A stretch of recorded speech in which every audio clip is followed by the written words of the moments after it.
Hello, everyone. Welcome to the Ophthalmology Business Podcast. We help you develop your ideal practice with help of other doctors and experts. The topics we cover include marketing, management, leadership, recruitment, HR, mindsets, and more. I am Guido Piquet, one of the co-hosts of this podcast. Every listener of this podcast is welcome to join the Ophthalmology Business Academy at www.obacademy.org. The membership is on us, and it's our gift to you. Today, I'm excited to talk to Dr. Emilio Justo. Dr. Justo is a medical director at Arizona Eye Institute and Cosmetic Laser Center. What makes today's conversation even more special is that Dr. Justo is not just a respected medical professional, but also a TEDx speaker. Our topic today is a doctor's TEDx journey, how he chose delayed gratification as his topic. Let's jump in. Hello, Dr. Justo. How are you today? Fantastic, Guido. Thank you for having me on. It's a sincere privilege and honor, and I look forward to chatting with you and your audience. Likewise, I really look forward to having this conversation because I highly respect the TEDx platform. And so it's exciting to talk to someone who's actually had the opportunity to do that. So we hope that we can learn a lot from you today. And I know I personally hope to learn a lot from you as well, because that would be an amazing thing to do. And maybe some of those out there that can put a goal, and we can do a TEDx talk one day. So maybe we can figure out how you got there. So I appreciate the opportunity to speak with you today. So can you begin just by giving the podcast audience just a little bit of introduction about your journey into ophthalmology, how you started and how you got to where you are today? Absolutely. First, let me just digress by giving a little bit of my background. So I'm actually a Cuban refugee, and I came to the United States at the age of 3 with my parents, not having anything. And so as you can imagine, when you come to a foreign country and you don't have any material wealth or resources, you learn to do what you have to do to succeed. I did the majority of my growing up actually in Northwest Indiana. So contrary to what you might be thinking that I grew up in Miami, no, I'm one of these Cubans that landed in Northwest Indiana via church organizations that helped Cuban refugees resettle into the United States. I did my undergraduate and medical school at the University of Michigan in Ann Arbor. I was extremely fortunate to be accepted into their 6-year pre-medical medical program. It's an accelerated program, and at the time they were only accepting 10 applicants nationwide from out of state.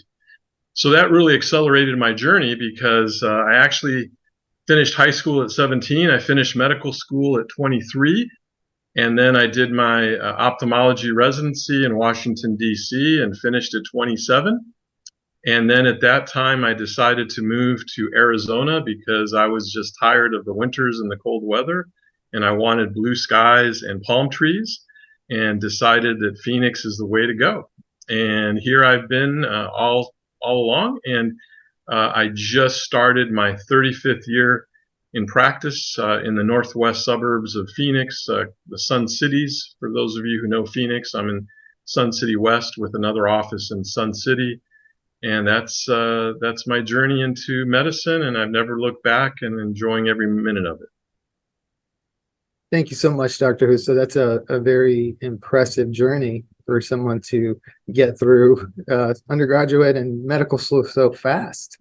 I think it's a small world as well. As we were talking right before we got started, I'm the son of a Cuban immigrant, and I understand when you come from that situation, the mindset that you come with is that no one's going to ever take it away from you, and you're going to figure out how to get it done. And so I appreciate it, and I can see that you've been very successful, and you had the right mindset to get there. So I appreciate that.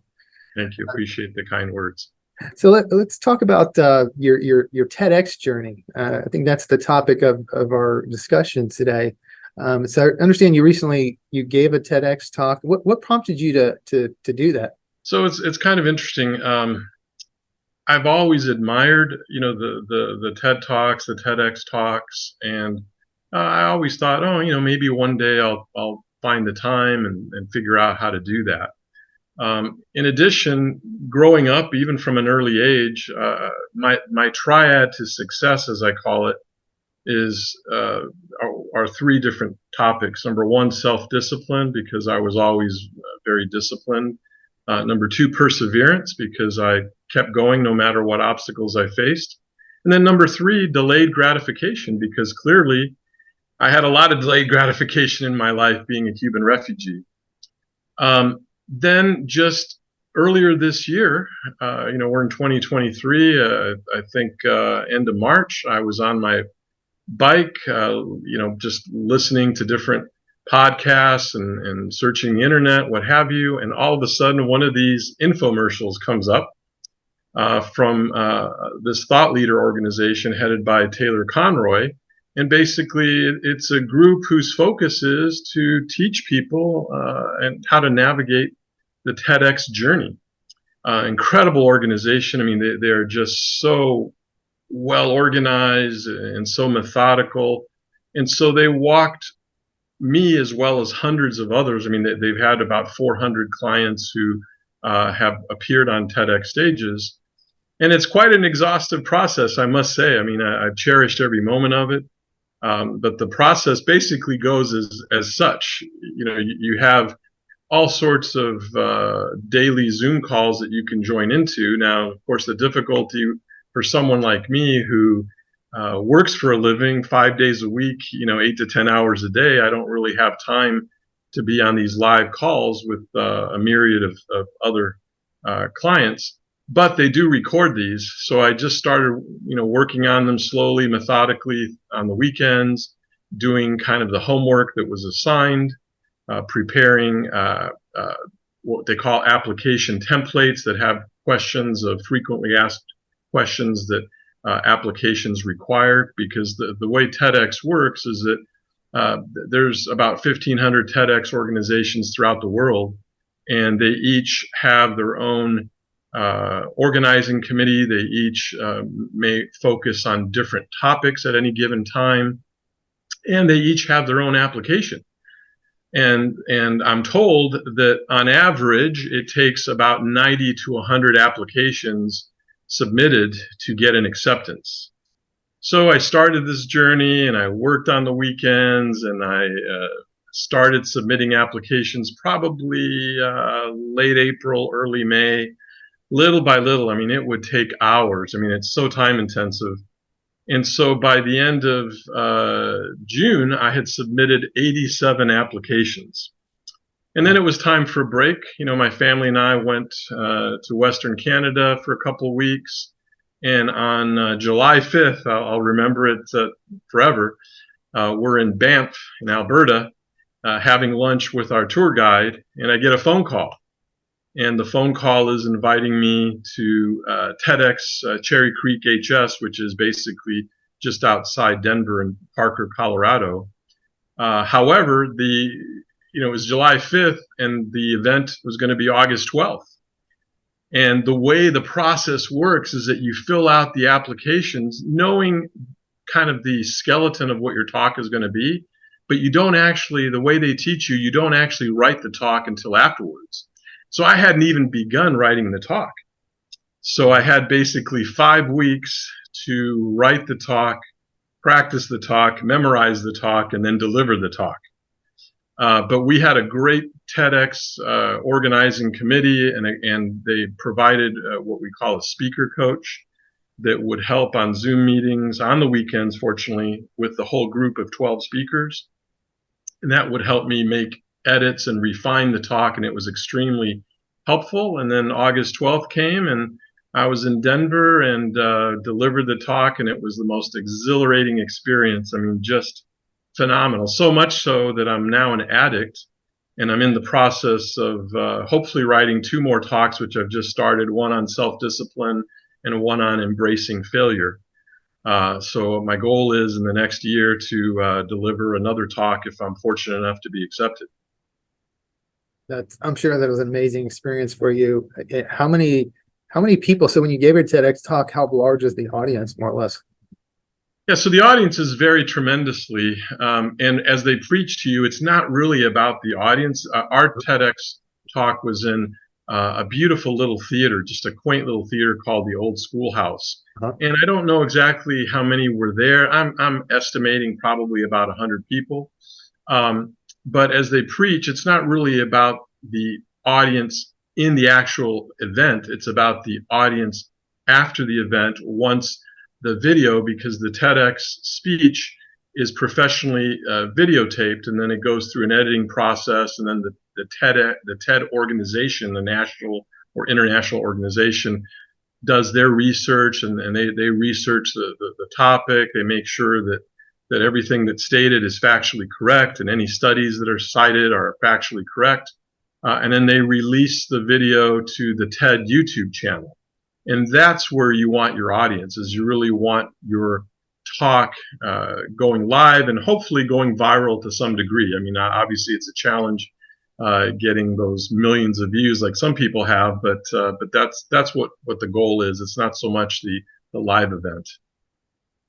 And you mentioned that you weren't able to prepare the bones of the speech until later in the process and practice it and get ready for it. So what geared you towards the topic of delayed gratification? Well, a couple things. Number one, as I mentioned earlier, that it truly, my whole life, as I look back throughout my life, it's always been in the back of my mind that delayed gratification has been key and instrumental for me to be successful.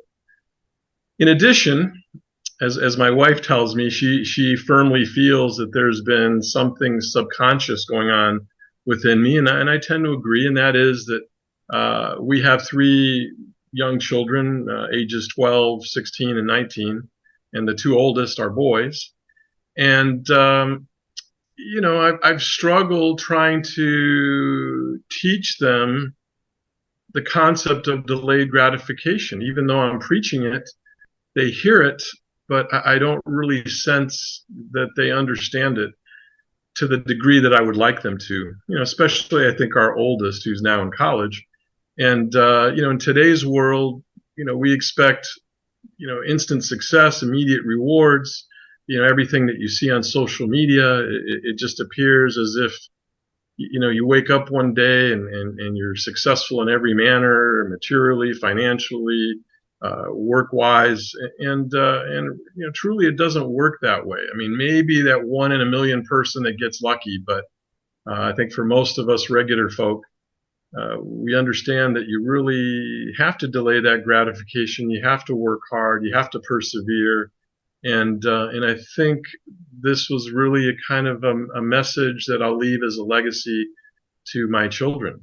And it's a very hard message to get across to your children because of you're fighting against society that is everything is instantaneous. They have access to instant information, access to just anything they want at their fingertips. So it's sometimes hard to explain that concept. I have the same experience with my children. So I think if more people were to understand that you have to do the work first and not have those expectations, they would probably see different results. And so can you get a little more into, for the listeners who haven't heard the TEDx talk yet, just maybe kind of go through the high points, or anything you'd like to discuss regarding your talk?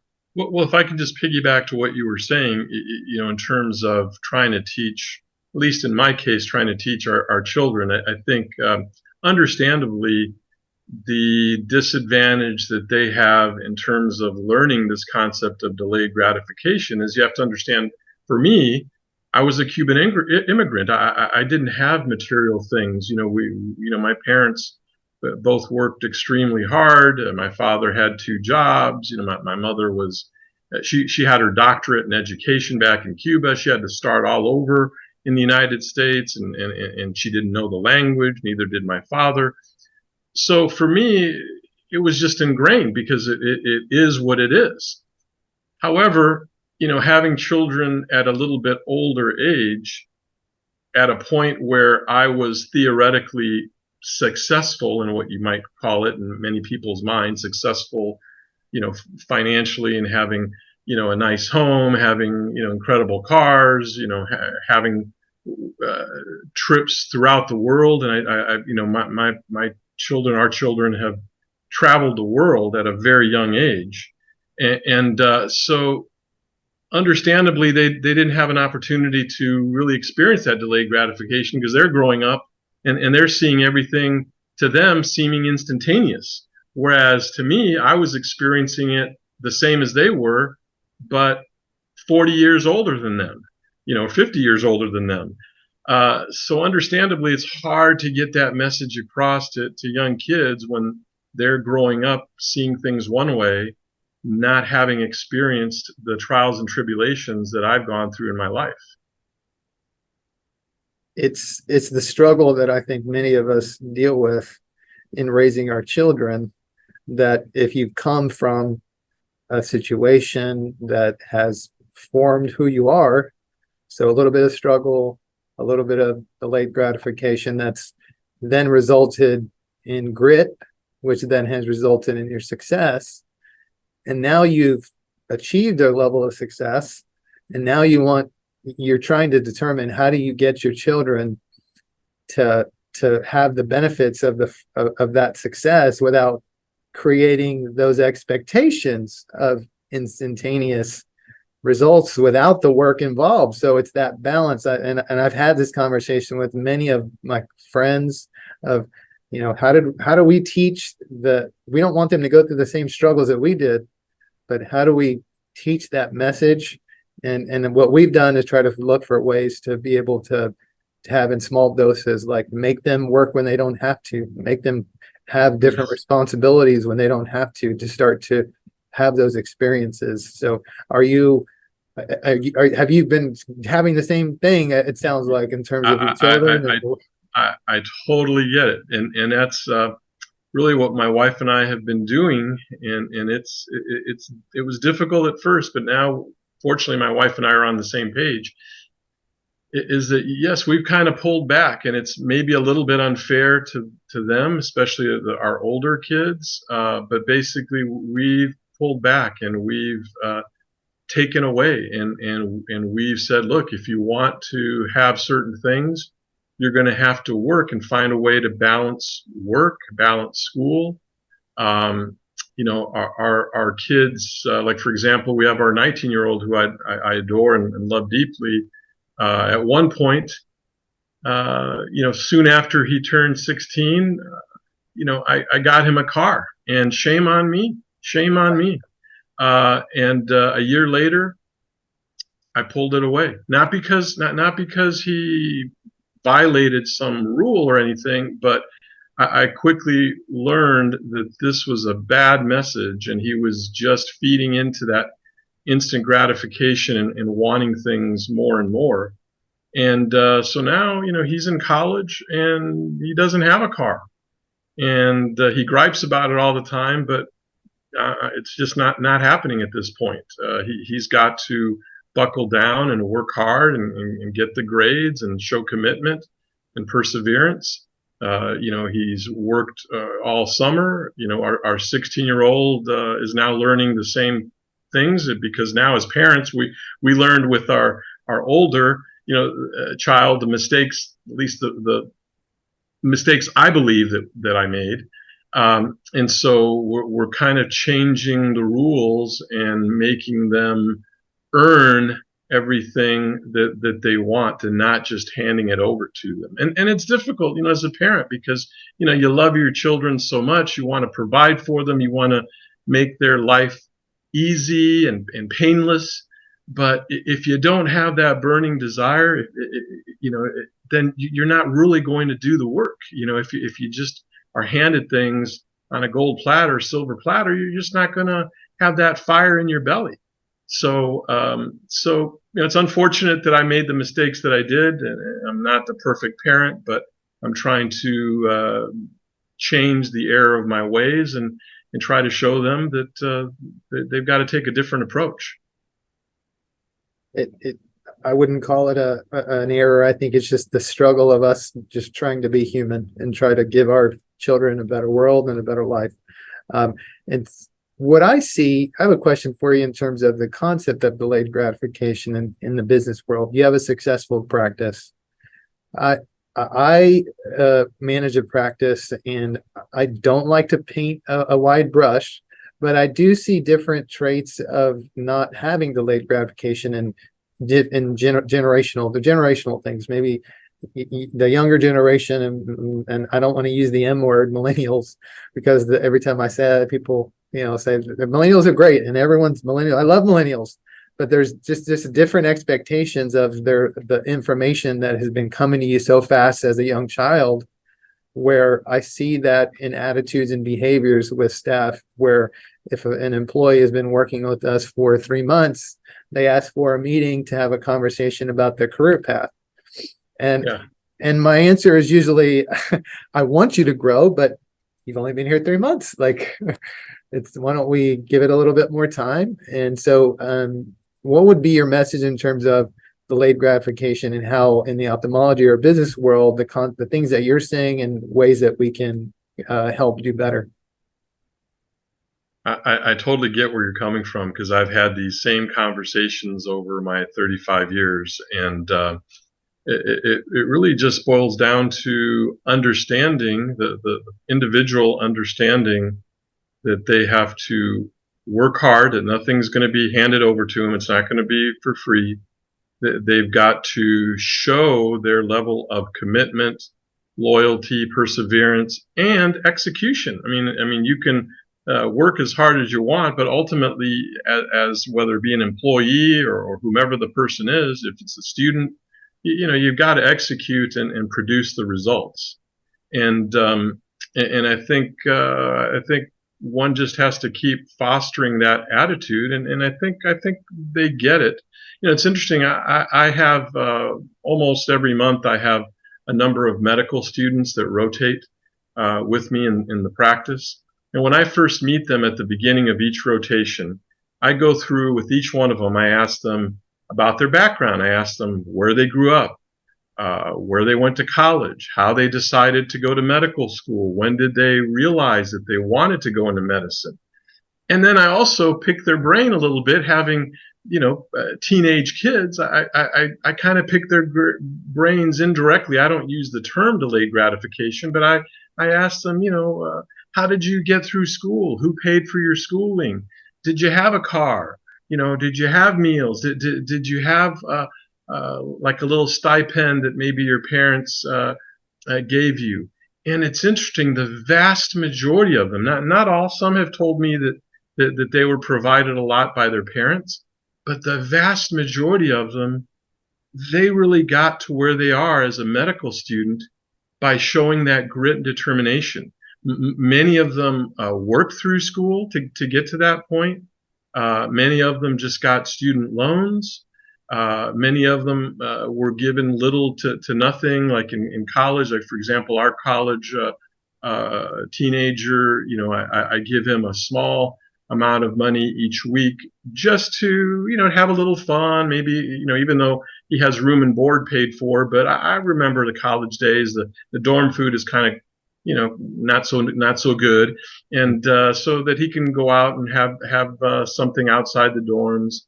Of course, they never think it's enough, right? They want more and more and more. But no, I mean, for me, it's, not to disclose too much, but basically, it's $75 a week. I mean, if you can't survive on room and board, and an additional $75 to blow on going to a game or going to a bar or getting a pizza, then you're not budgeting, and you're not making the right choices.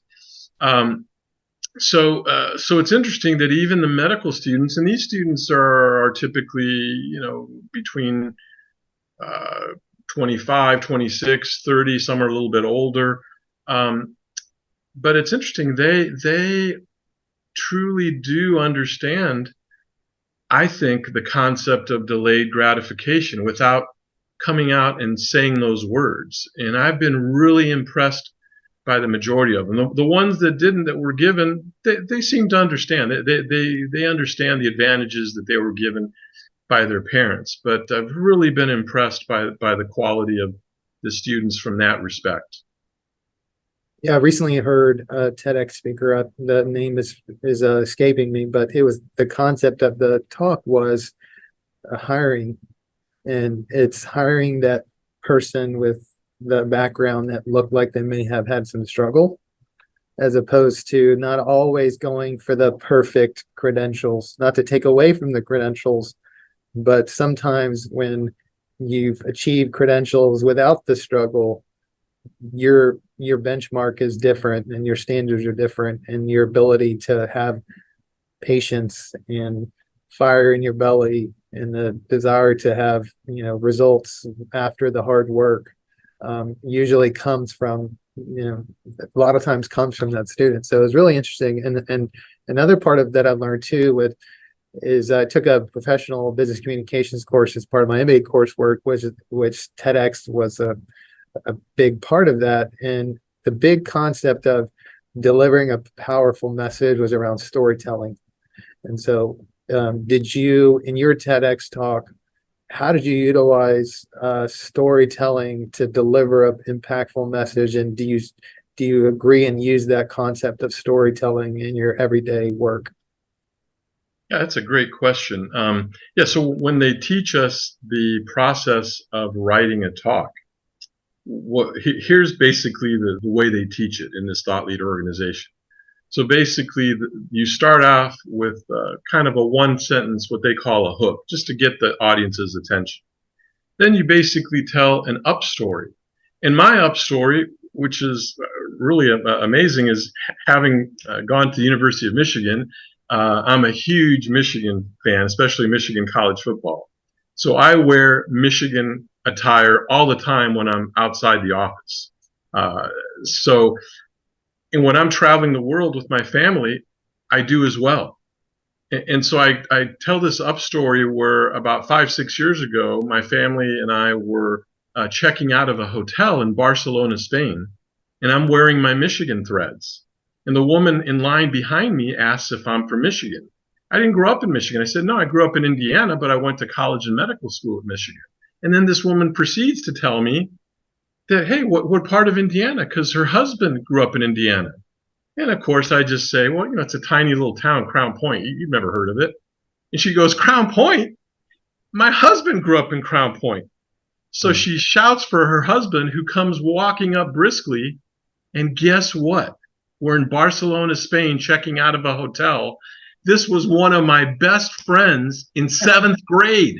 I hadn't seen him in 40 years. Wow. And so, and then we're all departing, we're all checking out, and we're going on the same cruise ship, all of us. So it's just uncanny how the world can really be so small. But basically, that was my up story. Then it transitions to a down story. And a down story is how your journey has been difficult or something that's happened to you. So then I transition to really what we've been talking about here, how growing up, I was a refugee. I didn't have a lot of things, my struggles. So you talk about that. Then from the down story, you transition to the journey, the journey meaning the discussion, the things you want to bring up in your talk as it relates, in my case, to delayed gratification. Then you go to a main point, which is just a brief summary of your journey. And then you go to a call to action, which is what are the steps the audience can take to learn whatever you're talking about. In my case, delayed gratification. So I went through the 3 steps of learning delayed gratification. And then there's the close, which is just a 1 or 2 sentence close. So those are basically the steps that are taught in terms of delivering so-called, according to Thought Leader Organization, to delivering the ideal TEDx talk. But truly, when you watch TEDx videos online, many of them don't follow that process. But it's really a great process, and I really enjoyed putting that together. And you're right, they don't follow all the same process, but one of the things I've seen continue to come up is the ability to be impactful in some way using a story, whether it be a story about struggle, a story about success, a story about failure. And It just seems to grab the user, which I think can be applied in the world of business as you try to make your messages more impactful to the people that you lead, to try to be authentic, vulnerable, and use storytelling to get them to really hear you, understand you. Correct. I agree wholeheartedly. So what do you see yourself doing in the next 5 years now that you've given your TEDx talk and you sound like you got the bug? What do you see yourself doing? Yeah, well, interesting question. So, in the ideal world, here's what I have envisioned. I love ophthalmology, and I certainly don't want to give that up. But probably in the next 2 or 3 years, I might consider maybe tapering down my schedule a little bit rather than working 5 full-time days, maybe cutting it back a little bit to allow for some other things. And those other things include not only hopefully giving 1 or 2 more TEDx talks, but in addition, I just love public speaking. So I'd love to get out there and hopefully have my message heard by others, and kind of becoming a professional paid speaker, if you want to call it that. In addition, I'm just in the process of actually after our podcast today, I'm meeting with a publisher that I'd like to start writing a book on my journey. And so my goal is that I'd like to fast track that and get that book written between now and maybe the end of this year. So in the next 3 to 4 months, have it written, then have it published. And so, yeah, so I mean, I just want to be out there. I want to kind of give back and tell the world my story and leave it as a legacy for others. Inspirational. And I'm going to go back to saying that kind of drive, that so you're continuing with all your success, you're looking to do more, that you can't get that many places other than an experience. It's just who you are. You lived it, and you had to push to fight to where you needed to go and where you wanted to be. And so I think when I leave here, I'm going to go and take my daughter's car keys away from her and try to get her to tell her to struggle. You got to figure it out. Oh, goodness. Go get on the bus. So one thing I'd like to do is leave the podcast listeners with a resource. Are there any resources that you can give the audience in terms of the topics today, or delayed gratification or anything related? Yes, well, hopefully by the time this podcast comes out, I am just designing a simplified website. I mean, our practice website, which your listeners are welcome to go to, is ArizonaEyeInstitute.com. But that's really all professional and practice related, so they can look at the things that we do, et cetera, et cetera. But I do have my personal website, which is Dr. Emilio.Justo.com. It's not live yet because I'm still working on putting some final touches. It'll be a more simplified website, but in there we'll have the TEDx video, and then as I get to the book, we'll have that in there. Any other events or speaking engagements, and ways for people to reach me. For example, if they do want to reach out to me to have me speak in front of their organization, whether it be youth organizations or young adults or even parents, because I think that the message is a very good message for parents as well. I wish I had really thought about this message as our kids were younger, and it kind of took them growing up and learning by the school of hard knocks my mistakes, that now I'm kind of trying to turn the bus around a little bit. Well, Dr. Justo, I want to say thank you so much for joining us today. It truly has been a pleasure talking to you about your TEDx journey and delayed gratification. I really appreciate it. Thank you so much. Thank you, Guido. Really appreciate your time, and it was a pleasure to meet you and get to know you. Thank you. I also want to take a moment to thank our listeners. We appreciate each and every one of you. We cannot do what we do without you. If you like our podcast, kindly share it with your friends on social media. Also, please don't forget to provide a review on iTunes or Google Play. Your reviews will help other doctors and practice owners find us. Till we meet again, wishing all of you an amazing week ahead.